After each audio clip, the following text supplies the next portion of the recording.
मुंबईतील अंधेरी परिसरामध्ये एका 22 वर्षीय महाविद्यालयीन विद्यार्थिनीवर सामूहिक लैंगिक अत्याचार मुंबई क्राईम न्यूज झाल्याची धक्कादायक घटना समोर आली। या प्रकरणी अंधेरी पोलिसांनी सुषमा राव वय वर्ष 31 या नावाच्या एका स्ट्रगलिंग मॉडेलला मुंबई क्राईम न्यूजमध्ये अटक केली आहे। तर तिच्याबरोबर 2 फरार साथीदारांचा शोध पोलिसांकडून घेतला जातोय।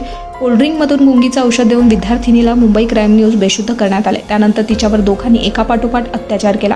अत्याचारानंतर आरोपींनी पीडितेचे अश्लील व्हिडिओ आणि फोटो काढल्याचं पीडितेने पोलिसांना सांगितलंय। पोलिसांनी या प्रकरणी दिलेल्या माहितीनुसार पीडित विद्यार्थिनी मुंबईतील अंधेरी परिसरातील रहिवासी आहे। ती आरोपी सुषमा रावच्या कार्यालयात गरम मसाला उत्पादनांच्या मार्केटिंग विक्रीसाठी पार्ट टाइम जॉब करत होती। सुषमानं पीडितेला सांगितले होते की तिचे कार्यालय अंधेरी पूर्वेकडील जेबी नगर येथील एका लॉजमध्ये काही दिवसांसाठी भाड्याने घेतलेल्या खोलीत चालू आहे।